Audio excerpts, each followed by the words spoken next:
وبركاته. الحمد لله وكفى وسلام على عباده الذين اصطفى. أشهد أن لا إله إلا الله وحده لا شريك له وأشهد أن محمدا عبده ورسوله صلى الله عليه وآله وسلم. اللهم صل على محمد وعلى آل محمد كما صليت على إبراهيم وعلى آل إبراهيم إنك حميد مجيد. اللهم بارك على محمد وعلى آل محمد كما باركت على إبراهيم وعلى آل إبراهيم إنك حميد مجيد. أما بعد فأعوذ بالله السميع العليم من الشيطان الرجيم من همزه ونفخه ونفثه. بسم الله الرحمن الرحيم. وما آتاكم الرسول فخذوه وما نهاكم عنه فانتهوا. جو کچھ اللہ کے رسول صلی اللہ علیہ وآلہ وسلم تمہیں دیں وہ لے لو، اور جس بات سے منع کریں اس سے رک جاؤ. صدق اللہ العظیم. اللہ کریم کا احسان ہے ہمارے اوپر کہ اس نے ہمیں انسان بنایا. اس کا احسان ہے کہ اس نے ہمیں مسلمان بنایا. اس کا احسان ہے کہ اس نے ہمیں پیغمبر آخر الزمان محمد مصطفیٰ صلی اللہ علیہ وآلہ وسلم کا امتی بنایا.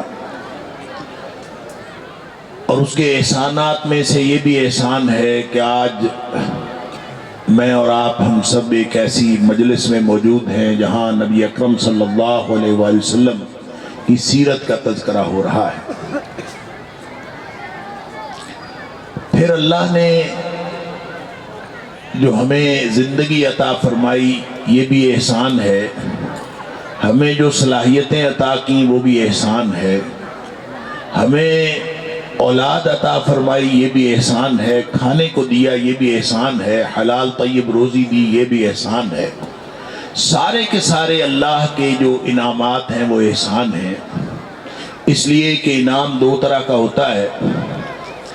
ایک انعام وہ ہوتا ہے جو لینے والے کا حق ہوتا ہے، استحقاق ہوتا ہے. اس نے کوئی کارکردگی دکھائی ہوتی ہے یا کوئی ماقبل کا معاہدہ ہوتا ہے یا کسی بھی طرح لینے والے کا حق بنتا ہے، اس کو دے دیا جائے تو ہوتا وہ بھی انعام ہے، لیکن اس کو عدل کہتے ہیں، احسان نہیں کہتے. اور ایک انعام وہ ہوتا ہے جو لینے والے کا استحقاق نہیں ہوتا، کوئی ماقبل کا معاہدہ بھی نہیں ہوتا، اور کوئی کارکردگی بھی لینے والے نے نہیں دکھائی ہوتی، اور عطا فرمانے والا خالص اپنی عطا سے، بغیر کسی وجہ کے خالص اپنی عطا سے وہ عطا فرما دے، اپنے فضل سے عطا فرما دے، اپنی رحمت سے عطا فرما دے، تو ہوتا وہ بھی انعام ہے. لیکن اس انعام کو عدل نہیں کہتے، احسان کہتے. اب اللہ کے جتنے بھی انعامات ہیں، کتنے اللہ کے انعامات کتنے؟ قرآن کہتا ہے ان تعدوا نعمت اللہ لا تحصوها. تم اگر اللہ کے انعامات کو گننا شروع کر دو تو یہ نہیں کہ تم انگلیوں پہ نہیں گن سکتے، یہ نہیں کہ تم گنتی کے ساتھ نہیں گن سکتے، بلکہ تم کیلکولیٹر لگا لو تم نہیں گن سکتے، تم کمپیوٹر لگا لو اس پہ بھی نہیں گن سکتے.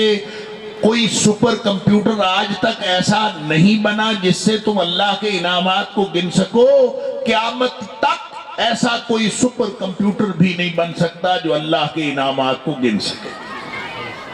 یہ سارے انعامات جس کو دنیا میں کسی آلے کے ساتھ نہ شمار کیا جا سکتا ہے، نہ آج تک شمار کیا گیا ہے، نہ قیامت تک شمار کیا جائے گا، وہ سارے کے سارے انعامات، ان میں سے ایک بھی انعام ایسا نہیں ہے جو ہمارا حق بنتا تھا تو اللہ نے عطا فرمایا. ایک بھی انعام ایسا نہیں، ہر انعام اللہ کا احسان، کوئی ایک انعام بھی ایسا نہیں جو اللہ کا احسان نہ ہو۔ اللہ اکبر۔ لیکن اس نے باقی انعامات کو احسان نہیں کہا، صرف ایک انعام کو احسان کہا ہے۔ لقد من اللہ علی المؤمنین اذ بعث فیہم رسولا من انفسہم، یقیناً اللہ نے احسان کیا ہے اہل ایمان پر جو انہی میں سے ایک رسول مبعوث فرمایا ہے۔ باقی بھی سارے کے سارے انعامات اللہ کے احسان، وہ سارے جن کو گنا نہیں جا سکتا۔ وَإِن تَعُدُّوا نِعْمَةَ اللَّهِ لَا تُحْصُوهَا، اللہ نے ایک بھی چیز ایسی نہیں، ایک بھی چیز۔ میں تو عرض کرتا ہوں کہ بندہ سوچنے بیٹھ جائے کہ کون کون سے احسانات اللہ کے ہیں۔ یہ جو سانس اندر جا رہی ہے اور باہر آ رہی ہے، یہ بھی اللہ کا احسان۔ کسی وقت یہ رک جائے، اس کا حکم ہوگا تو یہ رک جائے گی، اندر گئی سانس باہر نہیں آئے گی اور باہر گئی سانس اندر نہیں جائے گی، بس معاملہ ختم۔ یہ کسی وقت بھی ممکن ہے۔ ہمارے پاس اس کے لیے بھی کوئی کارکردگی نہیں، کوئی استحقاق نہیں، کوئی حق نہیں۔ یہ زندگی اور زندگی کی جو سانسیں چل رہی ہیں سب اللہ کا احسان ہے، لیکن اس نے احسان نہیں کہا۔ احسان صرف ایک بات کو کہا، اور وہ کیوں کہا؟ وہ اس لیے کہا کہ اگر نبی کریم صلی اللہ علیہ وسلم نہ ہوتے، اگر آپ مبعوث نہ کیے جاتے، تو ہمیں کیسے پتہ چلنا تھا کہ دین کیا ہے؟ ہمیں کیسے پتہ چلنا تھا کہ دین کے تقاضے کیا ہیں؟ ہمیں کیسے پتہ چلنا تھا کہ سیاست کیسی ہوتی ہے؟ ہمیں کیسے پتہ چلنا تھا کہ معاشرت کیسی ہوتی ہے؟ ہمیں کیسے پتہ چلنا تھا کہ معیشت کیسے ہونی چاہیے؟ ہمیں نظام زندگی کا کیسے پتہ چلنا تھا؟ ہمیں کیسے پتہ چلنا تھا کہ باپ کا کیا حق ہے اور اولاد کا کیا حق ہے؟ ہمیں کیسے پتہ چلنا تھا کہ شاگرد اور استاد کا کیا حق ہے؟ ہمیں کیسے پتہ چلنا تھا امیر اور مامور کا کیا حق ہے؟ پوری دنیا کے سارے نظام میں اللہ کے رسول صلی اللہ علیہ وسلم نے جو نظام عطا فرمایا، اس نظام کا ہمیں پتہ نہیں چلنا تھا اگر نبی پاک صلی اللہ علیہ وسلم مبعوث نہ کیے جاتے۔ بلکہ میں تو عرض کرتا ہوں، قرآن ہے کیسے پتہ چلا؟ نبی کریم صلی اللہ علیہ وسلم نے بتایا تو قرآن کا پتہ چلا، وگرنہ ہمیں یہ بھی نہ پتہ چلتا کہ یہ قرآن ہے۔ لوگوں نے تو یہ شور مچایا ہوا ہے کہ قرآن حجت ہے، حدیث حجت نہیں ہے۔ لوگوں نے قرآن اور حدیث میں فرق کیا ہوا ہے، اور فرق کر کے وہ سمجھتے ہیں کہ قرآن سے ساری بات سمجھ لی جائے تو یہ کافی ہے، حدیث کی ضرورت نہیں۔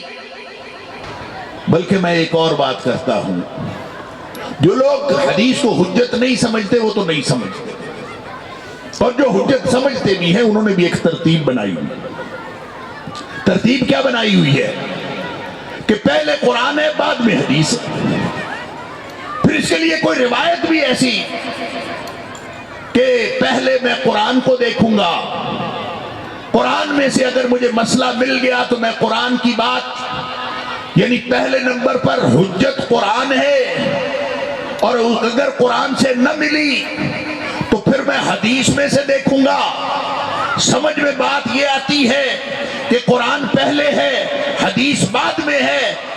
میری بات پر غور فرمائیے گا، اللہ کے رسول صلی اللہ علیہ وآلہ وسلم کی جو شان، آپ کی جو اتھارٹی، آپ کا جو مقام اللہ نے متعین کیا ہے، وہ یہ مقام نہیں ہے کہ قرآن پہلے ہے اور حدیث دوسرے نمبر پر ہے۔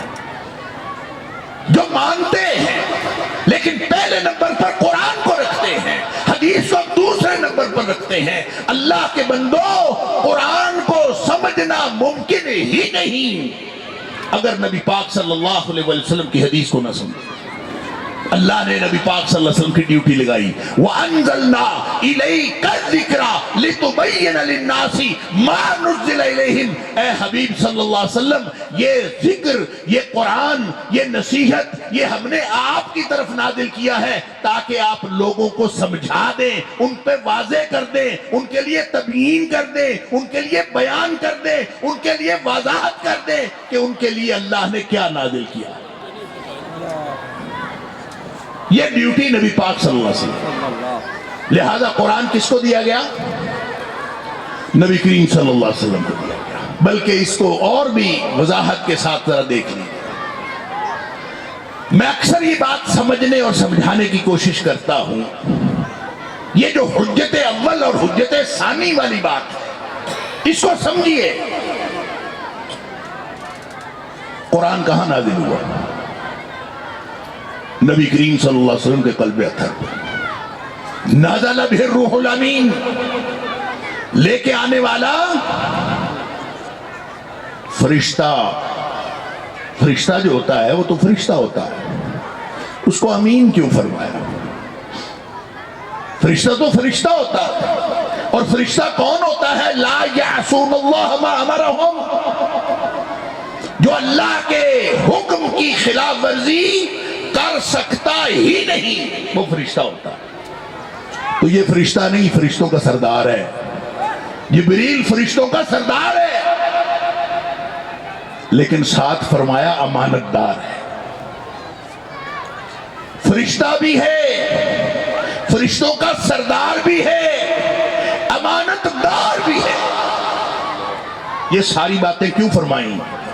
اس لیے کہ معاملہ دین کا تھا، معاملہ دین کا ہے۔ اللہ اکبر۔ اور دین کی ساری اتھارٹی اللہ نے عطا فرما دی نبی اکرم صلی اللہ علیہ وسلم۔ آپ صلی اللہ علیہ وسلم فرماتے ہیں ما حل اللہ فی کتابہ فہو حلال وما حرم اللہ فی کتابہ فہو حرام۔ جو اللہ نے اپنی کتاب میں حلال کر دیا وہ حلال، جو اللہ نے اپنی کتاب میں حرام ٹھہرا دیا وہ حرام۔ اور یہ اتھارٹی آیت نمبر 157 سورہ اعراف، اللہ فرماتا ہے وَيُحِلُّ لَهُمُ الطَّيِّبَاتِ وَيُحَرِّمُ عَلَيْهِمُ الْخَبَائِثَ۔ یہ اتھارٹی اللہ نے قرآن میں نبی پاک صلی اللہ علیہ وسلم کو دے دی کہ آپ جس کو حلال کہیں وہ بھی حلال، آپ جس کو حرام کہیں وہ بھی حرام ہے۔ وہ اسی طرح حرام ہے جیسے قرآن میں کہا گیا حرام ہے، وہ اسی طرح حلال ہے جیسے قرآن میں کہا گیا حلال ہے، کیونکہ یہ اتھارٹی دین کی اللہ نے نبی پاک صلی اللہ علیہ وسلم کو۔ اس کی ایک مثال سنیے۔ اللہ کریم نے فرمایا حرمت علیکم المیتۃ والدم، تمہارے اوپر ہر قسم کا مردار اور ہر قسم کا خون حرام۔ سورہ بقرہ کی آیت نمبر 173 میں بھی یہی بات فرمائی، سورہ مائدہ کی آیت نمبر 3 میں بھی یہی بات فرمائی، سورہ نحل کی آیت نمبر 115 میں بھی یہی بات فرمائی۔ اللہ نے ہر قسم کا خون، ہر قسم کا مردار حرام کیا۔ اور جب قرآن نے کہہ دیا کہ ہر قسم کا مردار اور ہر قسم کا خون حرام ہے،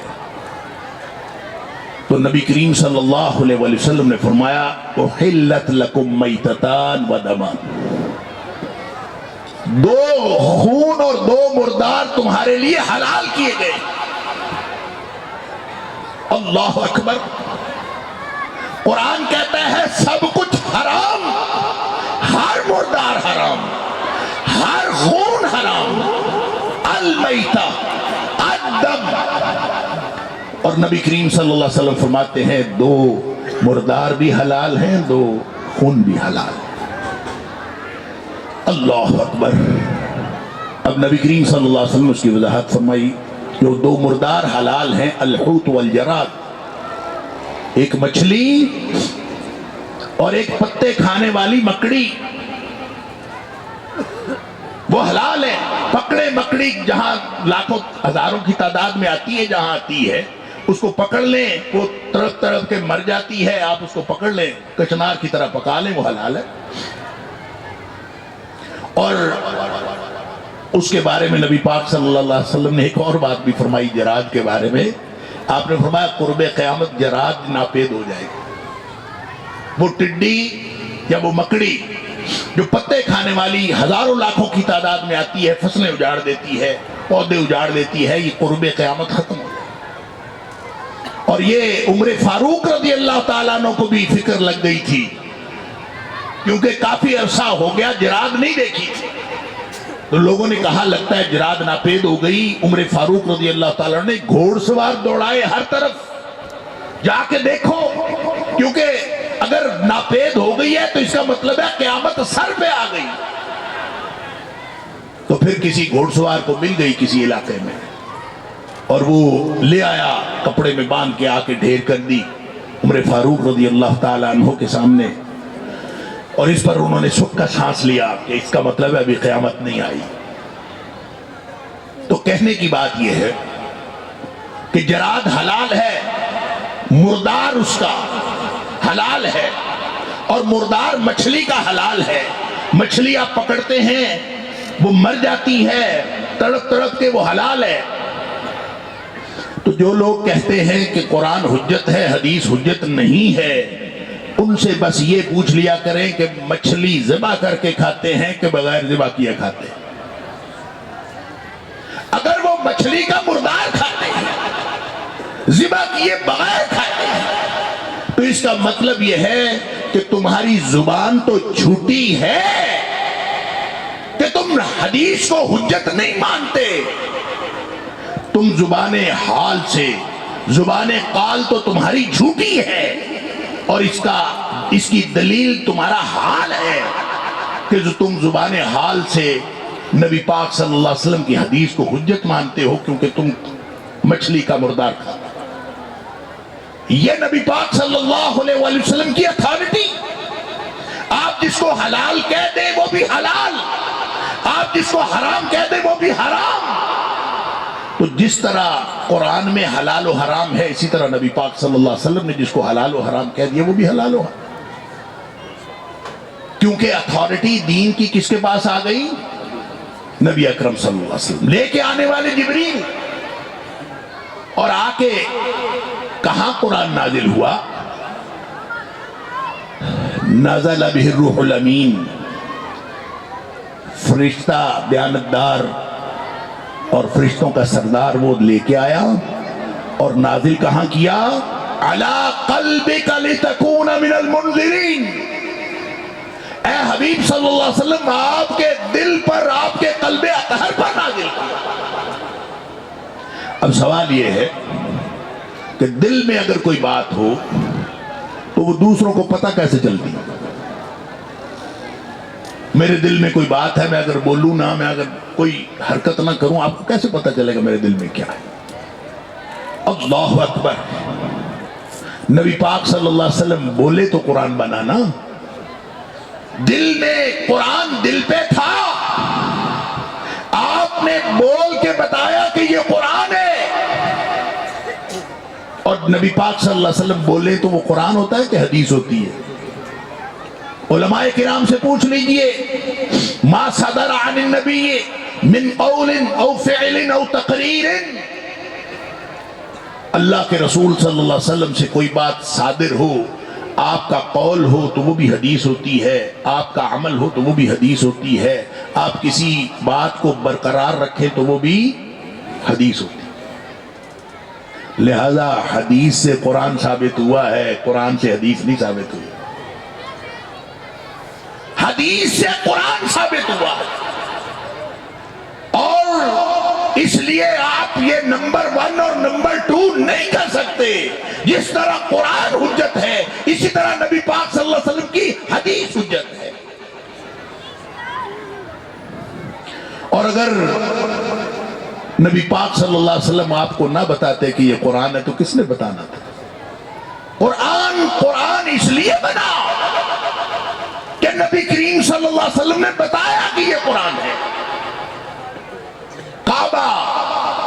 کعبہ اس لیے بنا کہ نبی کریم صلی اللہ علیہ وسلم نے بتایا کہ یہ کعبہ ہے. حدود حرم تب بنی جب نبی پاک صلی اللہ علیہ وسلم نے متعین کی. حرم مکہ مکی ہو یا حرم مدنی ہو، اس کا پتہ نبی پاک صلی اللہ علیہ وسلم نے بتایا، نماز نبی پاک صلی اللہ علیہ وسلم نے بتائی، ہر چیز نبی کریم صلی اللہ علیہ وسلم نے بتائی۔ بلکہ میں تو یہ کہتا ہوں اللہ کا تعارف بھی نبی پاک صلی اللہ علیہ وسلم نے کرایا۔ اگر نبی کریم صلی اللہ علیہ وسلم اللہ کا تعارف نہ کراتے تو ہمیں اللہ کا بھی علم نہ ہوتا۔ لقد من اللہ علی المؤمنین، اس لیے اللہ فرماتا ہے کہ احسان ہوا۔ اب نبی پاک صلی اللہ علیہ وسلم کے پاس ساری اتھارٹی ہے، اب جو کچھ نبی کریم صلی اللہ علیہ وسلم کہیں وہ دین ہے۔ آپ ہاں کہیں تو دین، آپ نہ کہیں تو دین، اور آپ خاموشی اختیار فرمائیں تو بھی دین۔ ہر وہ چیز جو نبی کریم صلی اللہ علیہ وسلم کے ساتھ منسلک ہو جائے وہ دین، اور جو آپ سے منسلک نہ ہو وہ دین نہیں ہے۔ وہ آج کے دور کی بات، اس کے لیے بھی ایک مثال میں اکثر عرض کرتا ہوں، آپ نے سنی ہوئی ہوگی، میں ایک دفعہ پھر عرض کر دیتا ہوں۔ حدیث جبریل سنی ہوئی ہے، آپ سب نے پڑھی بھی ہوئی ہوگی، جس میں حضرت جبریل علیہ السلام انسانی شکل میں آئے تھے، اور انسانی شکل میں آ کے انہوں نے نبی کریم صلی اللہ علیہ وسلم سے چند سوالات کیے تھے، اور یہ ساری حدیث حیرتوں کی داستان ہے۔ سارے صحابہ حیران۔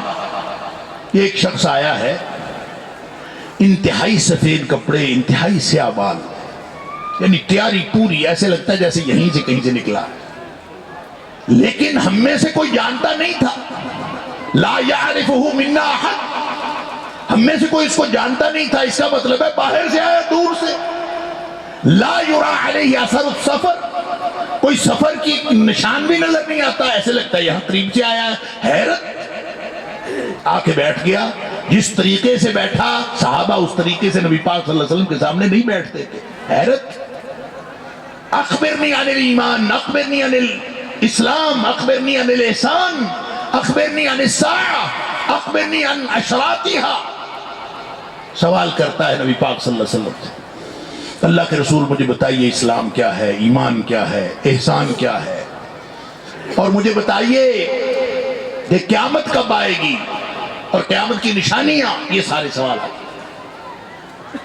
جب نبی پاک صلی اللہ علیہ وسلم ان کے جواب دیتے تھے نا، تو آگے سے کہتا تھا صدقتا، آپ نے صحیح کہا۔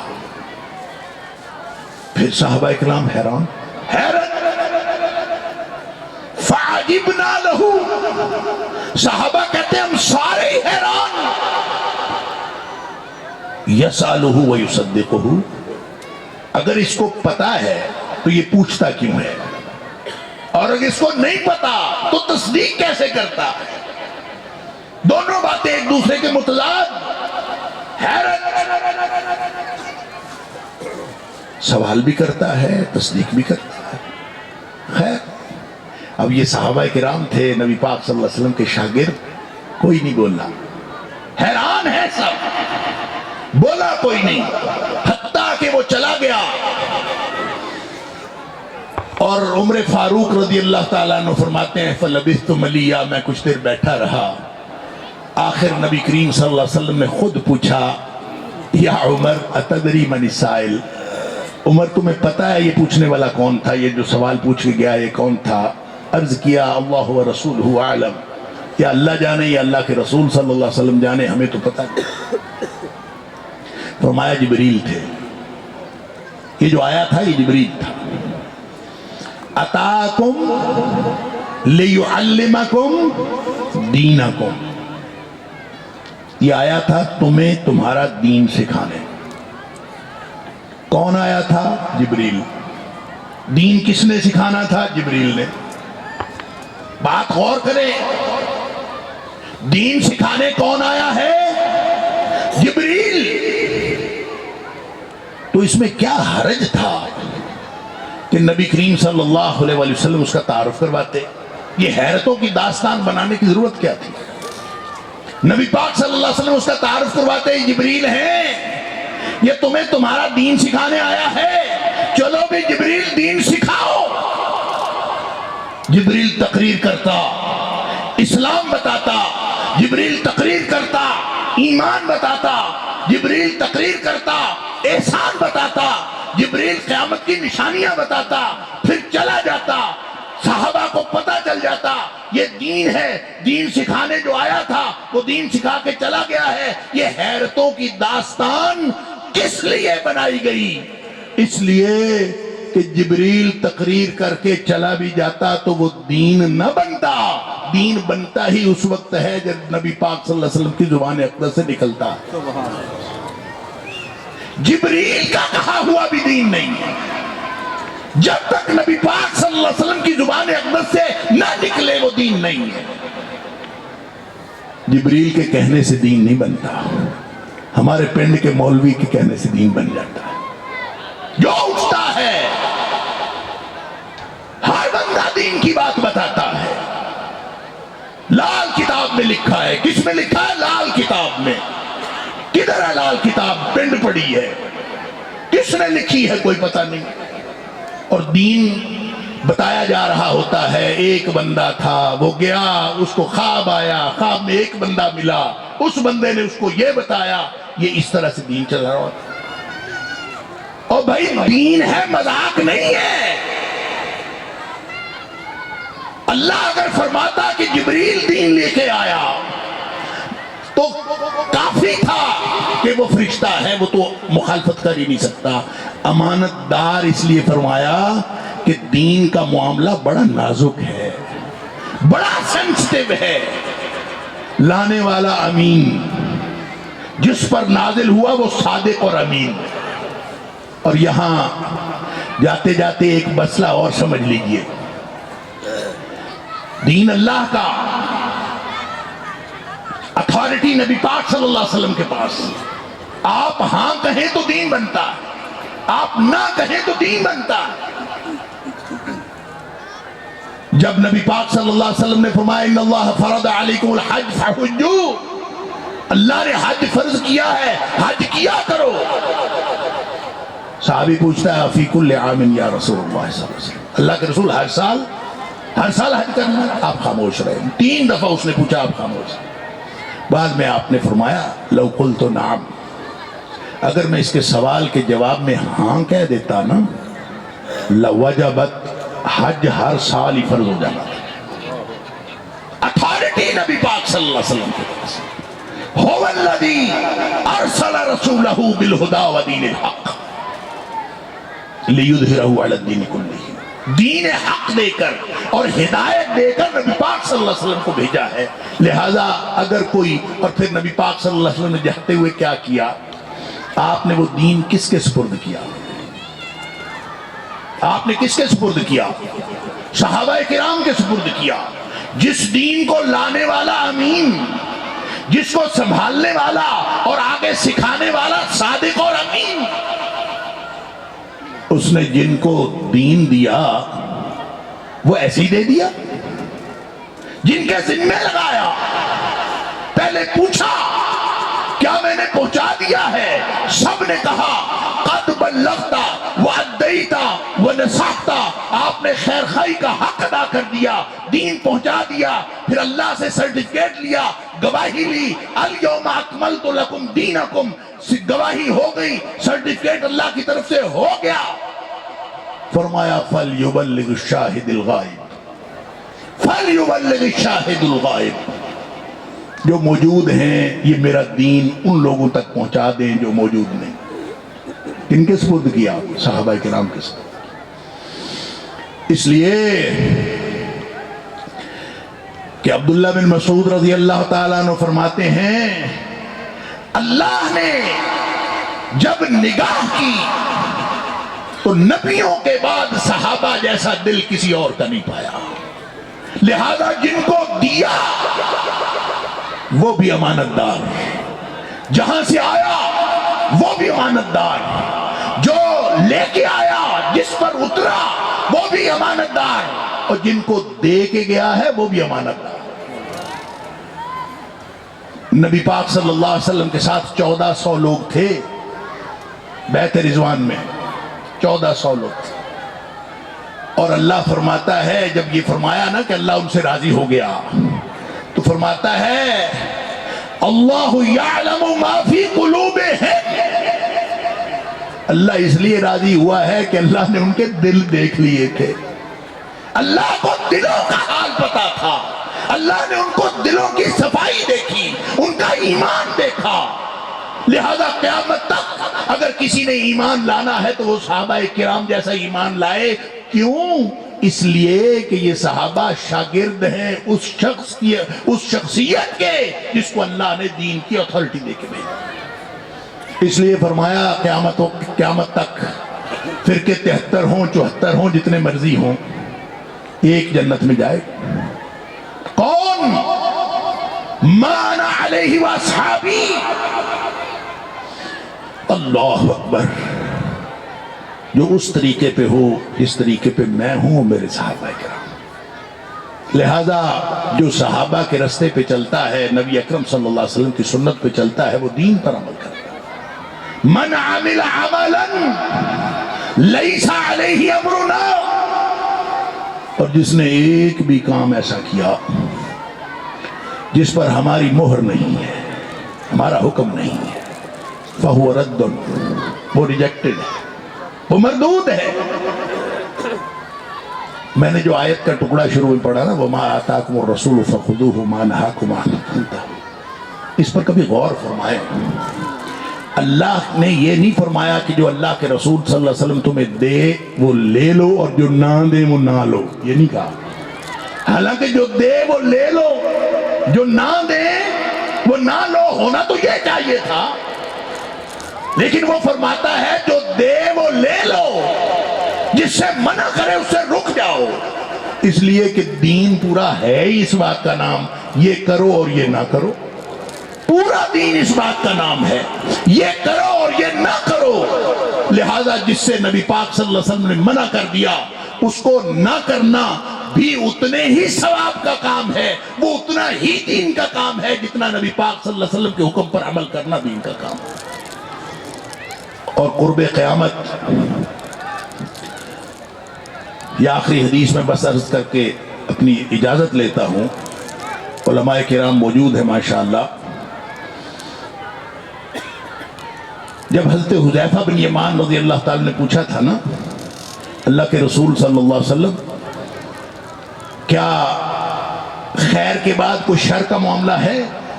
شر کا دور تھا، آپ تشریف لائے، خیر کا دور ہو گیا، کیا اس کے بعد کوئی شر کا دور ہے؟ کیا اس کے بعد کوئی خیر کا دور ہے؟ سوال کرتے رہے۔ کہتے ہیں میں شر کے دور کے بارے میں اس لیے پوچھتا تھا کہیں ایسا نہ ہو کہ شر ہمیں پہنچ جائے اور ہم اس سے بچ نہ سکیں، میں اس لیے سوال کرتا۔ تو نبی پاک صلی اللہ علیہ وسلم سے پوچھا ہم شر میں تھے، آپ تشریف لائے، خیر ہو گئی، کیا اس کے بعد کوئی شر کا دور ہے؟ فرمایا ہے۔ کیا اس کے بعد کوئی خیر کا دور ہے؟ فرمایا ہے، لیکن اس خیر میں دخن ہے۔ دخن کا مطلب ہوتا ہے دھواں۔ خیر ہے لیکن اس میں دخن ہے، دھواں ہے، دھندلکا ہے، پیچیدگی ہے، ابہام ہے، کنفیوژن ہے۔ صحابہ حیران ہو گئے، حضرت حذیفہ رضی اللہ تعالیٰ، اللہ کے رسول صلی اللہ علیہ وسلم، خیر کا معاملہ ہے، دخن کیسا، دھوکہ کیسا، دھواں کیسا، کنفیوژن کیسا، ابہام کیسا؟ فرمایا ائمۃ یہدون، سن لیجئے دھوکہ کیا ہے۔ دھوکہ یہ ہے، فرمایا ائمۃ یہدون، تقریریں ہو رہی ہوں گی، پیشوا پیشوائی کر رہے ہوں گے، رہنما رہنمائی کر رہے ہوں گے، جلسے ہو رہے ہوں گے، کانفرنسز ہو رہی ہوں گی، لوگ لوگوں کو بتا رہے ہوں گے، ائمۃ یہدون، جو لوگ قائدین ہیں وہ قیادت کر رہے ہوں گے، وہ رہنمائی کر رہے ہوں گے، بغیر ہدی، لیکن وہ جس ہدایت کی بات کر رہے ہوں گے وہ میری لائی ہوئی ہدایت نہیں ہوگی، وہ کہیں اور سے لے رہے ہوں گے۔ یہ ہے دھوکہ۔ اب مجھے نہیں پتا، اللہ کو معلوم ہے کہ ہم اس دھوکے والے خیر کے دور میں ہیں یا اس کے بعد آنے والے شر کے دور میں ہیں۔ اگر اس کے بعد آنے والا شر ہے تو اس کے بعد نبی کریم صلی اللہ علیہ وسلم نے فرمایا کہ دعات الی ابواب جہنم، اس کے بعد تو لوگ جہنم کے دروازوں کی طرف بلانے والے ہوں گے، اور جو شخص ان کی دعوت پہ لبیک کرے گا، من اجابہم الیہا فقذفوہ فیہ، جو اس کی طرف اس کی بات کو مانیں گے وہ اس کو اس کے اندر پھینک دیں گے، جہنم میں لے جائیں گے۔ اللہ کو معلوم ہے کہ ہم کہاں ہیں، ہمیں آگے بڑھنے کی ضرورت نہیں ہے دین کے بارے میں پیچھے ہٹنے کی ضرورت ہے، مدینے والے سے دین لینے کی ضرورت ہے اور کسی اور طرف سے دین لینے کی ضرورت نہیں ہے۔ اگر نبی اکرم صلی اللہ علیہ وسلم کا دیا ہوا اور آپ کا منع کیا ہوا دین لیں گے تو یہ ہے وہ کامیابی کا راستہ جو اللہ نے ہمیں بتایا ہے۔ اللہ کرے ہمیں اس بات کی سمجھ بھی آ جائے اور اللہ ہمیں عمل کی توفیق بھی دے۔ وآخر دعوانا الحمدللہ رب العالمین۔